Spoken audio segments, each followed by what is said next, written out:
आपके साथ भी कभी ऐसा हुआ है एग्जाम में एक्टिव पैसिव से क्वेश्चन आया हो और आप रूल याद कर रहे हो, इज लगाऊं, वॉज लगाऊं, बीन लगाऊं या फिर हैज बीन लगाऊं, और एग्जाम ओवर होने के बाद पता चलता है अरे मैंने तो गलत आंसर पे टिक कर दिया। ट्रस्ट मी, गलती आपकी नहीं है, गलती उस तरीके की है जिस तरीके से आपने इंग्लिश ग्रामर को पढ़ा है। तो आज की इस वीडियो में मैं आपको एक्टिव पैसिव बेसिक से एडवांस तक बताऊंगी और वीडियो के एंड में कुछ ऐसे ट्रिकी क्वेश्चन भी दूंगी जिसमें 90% स्टूडेंट मिस्टेक करते हैं। सबसे इंपॉर्टेंट बात, एक्टिव पैसिव से रिलेटेड क्वेश्चंस हर जगह आते हैं, चाहे स्कूल एग्जाम्स हो, कॉम्पिटिटिव एग्जाम्स हो, स्पोकन इंग्लिश हो और इवन इन इंटरव्यूज। तो ये वीडियो आप सब के लिए इम्पोर्टेंट है। तो चलिए फिर स्टार्ट करते हैं आज की क्लास। तो सबसे पहले समझते हैं what is active and passive voice. Active voice में कर्ता यानी कि सब्जेक्ट मेन हीरो होता है, तो सारा फोकस उस पर होता है, वही सेंटेंस के सबसे आगे रखा जाता है। लेकिन पैसिव वॉइस में जब फोकस एक्शन रिसीव करने वाले पर होता है यानी कि ऑब्जेक्ट पर, तो मेन हीरो कौन हो जाता है पैसिव वॉइस में? ऑब्जेक्ट, उसे हम पहले रखते हैं और सब्जेक्ट फिर लास्ट में चला जाता है पैसिव वॉइस में। लेकिन एक्टिव वॉइस में सब्जेक्ट मेन हीरो है तो वो पहले आ जाता है। Let's see in example, Ram writes a letter. Ram क्या है? सब्जेक्ट है, तो वो सबसे पहले आ गया है। But in passive voice a letter is written by Ram, यहाँ पे लेटर जिसने एक्शन रिसीव किया यानी कि ऑब्जेक्ट पहले आ गया है, ठीक है, राम लास्ट में चला गया। स्ट्रक्चर की बात अगर करें तो स्ट्रक्चर हो जाएगा एक्टिव वॉइस में subject, verb, object. Passive voice में object then helping verb according to tense, tense के अकॉर्डिंग हेल्पिंग वर्ब, वर्ब की third form by then subject, ठीक है। दूसरे एग्जाम्पल से हम इसे समझते हैं।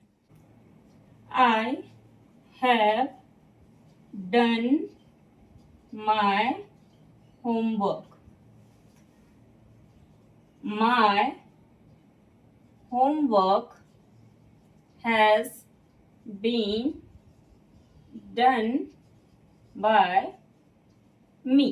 तो देखा आपने कि एक्टिव वॉइस में I सब्जेक्ट है इसलिए वो मेन हीरो है और सबसे पहले लगा है, ठीक है। लेकिन पैसिव वॉइस में फोकस किस पर है?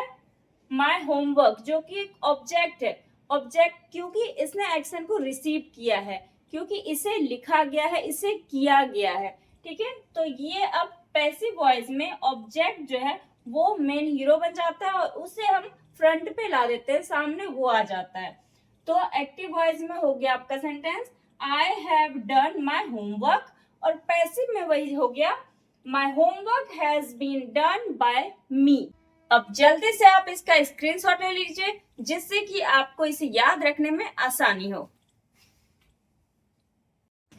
तो 5 ऐसी इंपॉर्टेंट बात है, इंपॉर्टेंट रूल है जिसे आपको याद रखना है। ये कोई रॉकेट साइंस नहीं है जिसे आप भूल जाओगे या याद नहीं होगा। ये बहुत ही सिंपल और इजी बातें हैं जिसे याद रखना बहुत ही आसान है। अभी आपको जैसे ही मैं एक्सप्लेन करूंगी तुरंत अभी आपको याद हो जाएगा और आप इसे कभी नहीं भूलेंगे, ट्रस्ट मी। तो चलिए फिर देखते हैं वो 5 रूल्स क्या है। फर्स्ट है रूल नंबर 1, ऑब्जेक्ट होना जरूरी है। ये तो बहुत ही सिंपल है, ये तो याद ही रहेगा। क्वेश्चन देखोगे अरे ऑब्जेक्ट नहीं है मतलब इसका पैसिव नहीं बन सकता है, तो अगर no object then no passive voice. दूसरा रूल है ऑलवेज यूज वर्ब का थर्ड फॉर्म। मेन वर्ब का थर्ड फॉर्म यूज करना है हमेशा। पॉजिटिव नेगेटिव किसी भी तरह से अगर आपको एक्टिव में पैसिव चेंज करना है, पैसिव बनाते समय हमेशा याद रखिए वर्ब का थर्ड फॉर्म ही यूज होता है। चाहे पॉजिटिव हो चाहे नेगेटिव हो, कोई भी टेंस हो, वर्ब का थर्ड फॉर्म ही यूज होगा पैसिव में। तो याद रखना है वर्ब का थर्ड फॉर्म यूज होगा। ईट का ईटन, डू है तो डन हो जाएगा, राइट है तो रिटन हो जाएगा, यानी कि थर्ड फॉर्म यूज करना है। रूल नंबर 3 है ऑब्जेक्ट पहले आ जाएगा। अब जो ऑब्जेक्ट था बताया मैंने जो लास्ट में था वो पहले आ जाएगा सब्जेक्ट बनकर। जैसे this work was done by me, तो दिस वर्क जो है ये पहले क्या था, जैसे I did this work, I did this work, तो ये आपका एक्टिव में था। जैसे इसको पैसिव में हमने चेंज किया तो this work was done by me, तो दिस वर्क जो ऑब्जेक्ट था वो पहले आ गया। अब रूल नंबर 4 है, सब्जेक्ट लास्ट में ऑब्जेक्ट बन के चला जाता है। अब जो सब्जेक्ट था वो किसमें ट्रांसफर हो जाता है, ऑब्जेक्ट बनकर चला जाता है लास्ट में। जैसे अगर आई है तो वो मी हो जाएगा। यू में चेंज नहीं होता, यू अगर सब्जेक्ट में है तो वो ऑब्जेक्ट में भी यू ही रह जाएगा, ठीक है। वी है तो अस, दे है तो देम, सी है तो हर, ही है तो हिम। याद रखिएगा सब्जेक्ट लास्ट में ऑब्जेक्ट बन के चला जाता है। आई का क्या हो जाएगा, मी, दे है तो देम, वी है तो अस, ही ऑब्जेक्ट में हिम, सी सब्जेक्ट में और ऑब्जेक्ट हो जाएगा उसका हर, ठीक है। तो ये सब्जेक्ट क्या हो जाता है लास्ट में ऑब्जेक्ट बन के चला जाता है। अब रूल नंबर 5 है, हेल्पिंग वर्ब टेंस के अकॉर्डिंग चेंज होगा। हेल्पिंग वर्ब पैसिव में हमेशा ध्यान रखिए एक्टिव में जिस भी टेंस का यूज किया गया उसके अकॉर्डिंग हेल्पिंग वर्ब लगता है। यानी कि अगर प्रेजेंट टेंस का यूज किया गया है तो प्रेजेंट का ही हेल्पिंग वर्ब लगेगा, अगर पास्ट टेंस का यूज किया गया है तो पास्ट का हेल्पिंग वर्ब लगेगा। प्रेजेंट का हेल्पिंग वर्ब हो गया इज, एम, आर, पास्ट का हेल्पिंग वर्ब हो गया वॉज, वर, ठीक है। तो आपको ध्यान रखना है जैसा भी टेंस यूज किया है उसके अकॉर्डिंग ही हेल्पिंग वर्ब लगेगा। जैसे आई लव हर किस टेंस में है, सिंपल प्रेजेंट में है, तो क्या हो जाएगा, सी जो ऑब्जेक्ट था वो सब्जेक्ट बन गया, सी, सी इज लग गया helping verb, helping verb is लग गया। लव्ड वर्ब का थर्ड फॉर्म, बाय मी, अब ये जो आई सब्जेक्ट था वो ऑब्जेक्ट बन गया मी, तो सी इज लव्ड बाय मी। अब जल्दी से आप इसका स्क्रीनशॉट ले लीजिए, उसके बाद हम टेंस वाइज एक्टिव से पैसिव में कैसे चेंज करते हैं उसकी प्रैक्टिस कर लेंगे। जल्दी से कमेंट करके मुझे बताइए पैसिव वॉइस में फोकस किस पर होता है, सब्जेक्ट पर या फिर ऑब्जेक्ट पर। तो चलिए अब देखते हैं टेंस वाइज हम कैसे एक्टिव से पैसिव में चेंज करेंगे।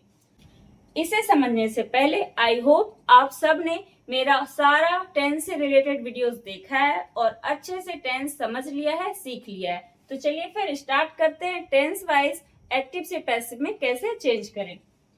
तो सिंपल प्रेजेंट इंडेफिनिट में क्या होता है रूल, सब्जेक्ट प्लस वर्ब या वर्ब में एस प्लस ऑब्जेक्ट। जब इसको हम पैसिव में चेंज करते हैं तो ऑब्जेक्ट पहले आ जाता है, उसके बाद हेल्पिंग वर्ब इसके अकॉर्डिंग इज, एम, आर, यानी कि अगर एक है पर्सन तो इज, अगर आई है सब्जेक्ट तो एम, और अगर वे लोग ज्यादा लोगों की बात हो रही है, प्लूरल सब्जेक्ट की बात हो रही है तो are.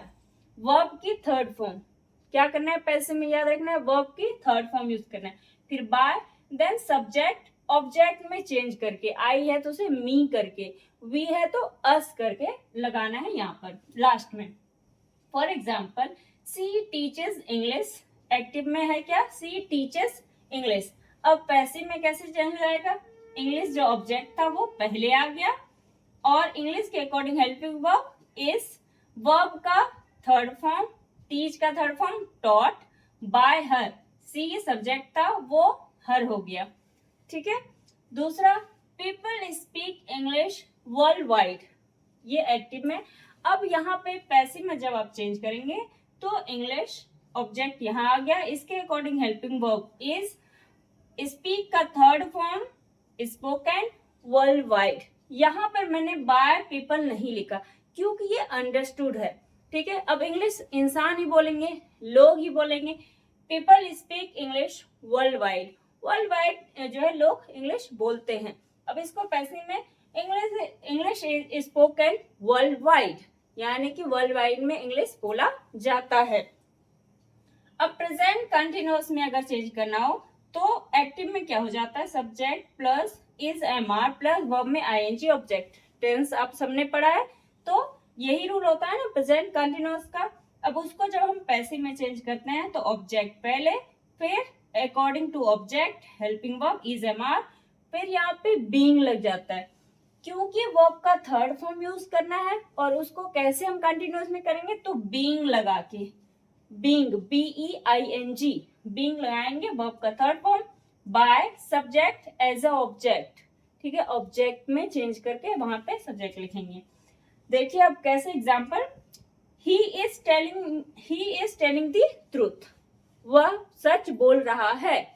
He is telling the truth, the truth is being told by him. पैसे में चेंज कैसे करेंगे, द ट्रूथ जो ऑब्जेक्ट था पहले आ गया, इसके अकॉर्डिंग ये हेल्पिंग वर्ब बीइंग, क्या करना है, बीइंग लगाना है, और वर्ब का थर्ड फॉर्म, तो टेल का थर्ड फॉर्म टोल्ड, ठीक है, तो वर्ब का third form told by him, तो the truth is being told by him. I hope आप सबको प्रेजेंट इंडेफिनिट और present continuous tense wise active से पैसिव में कैसे चेंज करना है समझ में आ गया है। तो जल्दी से आप इसका स्क्रीनशॉट ले लीजिए जिससे कि हम आगे नेक्स्ट पेज पढ़ पाए। नेक्स्ट है प्रेजेंट परफेक्ट। प्रेजेंट परफेक्ट में क्या रूल होता है, सब्जेक्ट, हैज, हैव, वर्ब का थर्ड फॉर्म, ऑब्जेक्ट, और जब इसको हम पैसिव में चेंज करते हैं तो हो जाता है ऑब्जेक्ट पहले आता है, has, have according to object, and then been. यहाँ पे पैसिव में चेंज करने पर प्रेजेंट परफेक्ट में हैज, हैव, बीन लगता है, प्लस वर्ब की थर्ड फॉर्म, इसमें भी थर्ड फॉर्म लेकिन पैसिव में भी थर्ड फॉर्म यूज होता है। For example, she has completed the work, ये है आपका एक्टिव में, ठीक है, एक्टिव का present perfect, she has completed the work. और जब इसको हम पैसिव में चेंज करेंगे, the work has been completed by her, she subjective case था, वो ऑब्जेक्टिव केस हो जाता है हर, तो the work has been completed by her. Next है हमारा पास्ट इंडेफिनिट। पास्ट इंडेफिनिट में क्या होता है रूल, सब्जेक्ट प्लस वर्ब की सेकेंड फॉर्म ऑब्जेक्ट, लेकिन जब हम इसको पैसिव में चेंज करते हैं तो ऑब्जेक्ट पहले आ गया और इसके अकॉर्डिंग वॉज या वर लगाएंगे, और फिर वर्ब का थर्ड फॉर्म, यहाँ क्या था सेकेंड फॉर्म, पर यहाँ क्या लगेगा थर्ड फॉर्म, ठीक है। तो राम एट अ मैंगो, ये एक्टिव में हो गया कि एक्टिव, ये हो गया राम एट सब्जेक्ट, वर्ब का second form, a mango object, ठीक है। अब इसको जब हम पैसिव में चेंज करेंगे तो क्या हो जाएगा, a mango was eaten, verb की third form, eaten by Ram. तो इस तरह से हम प्रेजेंट परफेक्ट और पास्ट इंडेफिनिट के एक्टिव से पैसिव में चेंज करेंगे। अब आप जल्दी से इसका स्क्रीनशॉट ले लीजिए। तो नेक्स्ट है पास्ट कंटिन्यूअस। इसमें एक्टिव में क्या रूल होता है, subject plus was verb plus verb में आईएनजी प्लस ऑब्जेक्ट, लेकिन जैसे हम इसको पैसिव में चेंज करते हैं, ऑब्जेक्ट पहले, then according to object was या वर्ब, फिर बीइंग, क्योंकि वर्ब में आईएनजी नहीं लगता है, वर्ब का थर्ड फॉर्म लगता है, इसलिए इसमें बीइंग लगाया जाता है और वर्ब की थर्ड फॉर्म, ठीक है। For example, he was calling me, वह मुझे बुला रहा था, तो आई पैसिव में क्या हो जाएगा, आई वॉज, मी यहाँ ऑब्जेक्टिव फॉर्म में था, वो इधर आके सब्जेक्टिव फॉर्म में हो जाएगा, तो मी का सब्जेक्टिव फॉर्म आई के according was, I was being called by him, यहाँ पे जो सब्जेक्ट था वो यहाँ पे ऑब्जेक्ट की जैसे आ जाएगा, ठीक है। तो I was being called by him. Next है सी वॉज स्कोल्डिंग देम, वह उन लोगों को उनको स्कोल्ड कर रही थी, डांट रही थी, तो अब देम यहाँ पे ऑब्जेक्टिव फॉर्म में है, उसका सब्जेक्टिव फॉर्म हो जाएगा दे, और दे के अकॉर्डिंग हेल्पिंग वर्ब वर, तो they were being scolded by her, being लग गया और वर्ब का थर्ड फॉर्म, तो they were being scolded by her. अब नेक्स्ट हमारा past perfect. Past perfect active में क्या रूल होता है, सब्जेक्ट हैड, वर्ब का थर्ड फॉर्म ऑब्जेक्ट, और जब हम पैसिव में चेंज करते हैं ऑब्जेक्ट हैड बीन, वर्ब की third form. Example, she had invited me, उसने मुझे इनवाइट किया था। आई हैड, यहाँ पे मी जो ऑब्जेक्टिव है यहाँ पे सब्जेक्टिव फॉर्म में आ जाएगा, तो I had been invited by her, अब यहाँ पे जो सब्जेक्ट था सी, जो लड़की थी सी, और उसका ऑब्जेक्टिव फॉर्म हो जाएगा, यहाँ पे ऑब्जेक्टिव फॉर्म में हो जाएगा हर, तो I had been invited by her, ठीक है, तो आई होप आपको ये भी अच्छे से क्लियर हो गया है। तो जल्दी से आप इसका स्क्रीनशॉट ले लीजिए, या नहीं तो अगर आप नोटबुक लेके बैठे हैं तो इसे नोट कर लीजिए। तो जो नेक्स्ट टेंस है वो है फ्यूचर इंडेफिनिट, जिसमें एक्टिव में क्या रूल होता है, subject plus will plus verb की फर्स्ट फॉर्म ऑब्जेक्ट, और जब हम इसे पैसिव में चेंज करते हैं ऑब्जेक्ट विल बी वर्ब का थर्ड फॉर्म, बाय उसके बाद जो भी बाय एंड देन सब्जेक्ट का ऑब्जेक्ट बनाकर लिखना होता है। For example he will do my work, वह मेरा काम करेगा। पैसिव में क्या हो जाएगा, my work will be done by him, मेरा काम किसके द्वारा किया जाएगा, उसके द्वारा किया जाएगा। ये हो गया आपका एक्टिव में और ये है आपका पैसिव में। ठीक है, तो एक्टिव में he will do my work and passive में my work will be done by him। Future perfect, subject plus will have plus verb की थर्ड फॉर्म ऑब्जेक्ट। जब हम इसे पैसिव में चेंज करते हैं तो क्या हो जाता है, ऑब्जेक्ट पहले विल हैव बीन, ठीक है, इसमें क्या लगेगा, विल हैव बीन वर्ब का थर्ड फॉर्म। तो she will have clean her room, उसने अपना रूम क्लीन कर लिया होगा। इसको जब हम पैसिव में चेंज करेंगे हर रूम पहले आ जाएगा, her room will have been cleaned verb का थर्ड फॉर्म बाय हर, जो यहाँ पे सी था and now she changed into her objective form में, तो her room will have been cleaned by her. I hope आपको future indefinite and future perfect भी अच्छे से समझ में आ गया होगा। अब जल्दी से या तो आप इसका स्क्रीनशॉट ले लीजिए या अपने नोटबुक में नोट कर लीजिए। तो अब तक हमने सारे टेंसेस को एक्टिव से पैसिव में चेंज करना सीखा है, और अब हम देखेंगे अगर मॉडल वर्ब्स हो तो उसको एक्टिव से पैसिव में कैसे चेंज करेंगे। मॉडल वर्ब्स जैसे कैन, कुड, मस्ट, शुड, तो ये सब होते हैं, इसके भी मैंने वीडियो अपलोड कर दिया है, तो प्लीज अगर आपने अभी तक उसे नहीं देखा है तो जाकर पहले मॉडल वर्ब्स कोई वीडियो देखिए, जिससे कि आपको क्लियर हो सके कि मॉडल वर्ब्स क्या है और इसका यूज कैसे और कहाँ होता है। तो modal verbs can, could, should, must, इन सब का यूज अगर हुआ हो सेंटेंस में तो उसको एक्टिव से पैसिव में कैसे चेंज करेंगे। रूल है एक्टिव का पहले सब्जेक्ट, मॉडल वर्ब्स, वर्ब की फर्स्ट फॉर्म, ऑब्जेक्ट। ठीक है, तो अगर उसको हमें पैसिव में चेंज करना हो तो हम क्या करेंगे, ऑब्जेक्ट पहले then modal verb and then be, सारे मॉडल वर्ब के साथ बी लगाना है एंड देन यहाँ पे फर्स्ट फॉर्म लगा था, यहाँ पे थर्ड फॉर्म का यूज करना है। For example she can solve the problem, ये एक्टिव में है आपका modal verb can, modal. The problem can be, the problem can be solved verb की third form by her, the problem can be solved by her, जो subject में सी थी वहां जाके हर हो गया ऑब्जेक्टिव फॉर्म में। ठीक है, you must follow rules, rules must be, ये देखिए बी लगा है, फॉलोड वर्ब की थर्ड फॉर्म बाय, सॉरी यहाँ पे हर नहीं, बाय यू। तो you must follow rules, rules must be followed by you.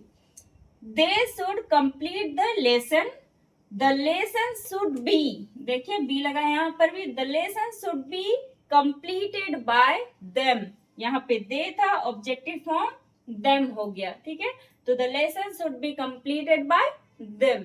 तो इस तरह से मॉडल वर्ब को आपको बनाना है, एक्टिव से पैसिव में चेंज करना है। अब जल्दी से इसे नोट कर लीजिए या फिर स्क्रीनशॉट ले लीजिए, क्योंकि इसके बाद हम देखने वाले हैं कुछ स्पेशल टिप और जो कि बहुत ही इंपॉर्टेंट है एक्टिव से पैसिव में चेंज करने के लिए। सो स्पेशल और इम्पॉर्टेंट टिप ये है कि बाय प्लस सब्जेक्ट हमेशा जरूरी नहीं होता है, जरूरी नहीं हो कि पैसिव में चेंज करने के लिए हमेशा बाय लगा हो या सब्जेक्ट ऑब्जेक्ट में चेंज करके लगाया गया हो। कुछ चीजें अंडरस्टूड होती है, जैसे कि people speak English world wide, active में तो पीपल लगा है लेकिन जब हमने पैसिव में चेंज किया तो English is spoken world wide, ये करेक्ट है पैसिव फॉर्म में। ठीक है, यहाँ पे बाय नहीं लगा है, जरूरत ही नहीं है, क्योंकि अंडरस्टूड है कि लोगों के द्वारा ही इंग्लिश वर्ल्ड वाइड बोली जाती है। ठीक है। समवन स्टोल माय बाइक, ये एक्टिव में है, यहाँ पे समवन लगा है, लेकिन जब हम पैसिव में चेंज करेंगे तो जरूरी नहीं है कि बाय लगाना है। माय बाइक वॉज स्टोलन, हम जब भी बात करते किसी को बताते हैं तो हम ऐसे बोलते हैं my bike was stolen, my watch was stolen. ये अंडरस्टूड है कि किसी ना किसी ने तो स्टोल किया है, किसी ने तो इसे चुराया ही है, तो बाय लगाने की जरूरत नहीं है। My bike was stolen, it is correct and it is enough, don't use by, यहाँ पर बाय लगाने की जरूरत नहीं है, ठीक है। It is understood. तो जल्दी से अब आप इसका भी स्क्रीनशॉट ले लीजिए, जिससे कि आपके माइंड में रहे कि हमें कहां पर बाय लगाने की जरूरत नहीं है। तो आज के एक्टिव पैसिव क्लास में हमने सीखा basic concept, important rules, tenses wise conversion, modal verbs, real life examples and special tip. यानी आज की क्लास से आप सबको एक्टिव पैसिव अच्छे से डिटेल में क्लियर हो गया है। तो चलिए कमेंट सेक्शन में मुझे जल्दी से बताइए, the students have completed the assignment, इस सेंटेंस को हम पैसिव में कैसे लिखेंगे। I am waiting for your answer. मैंने डिस्क्रिप्शन बॉक्स में एक्टिव पैसिव से रिलेटेड कुछ इंपॉर्टेंट क्वेश्चंस के PDF अपलोड किए हैं। Please make sure to download it and practice it. See you in next class. Till then take care and keep practising.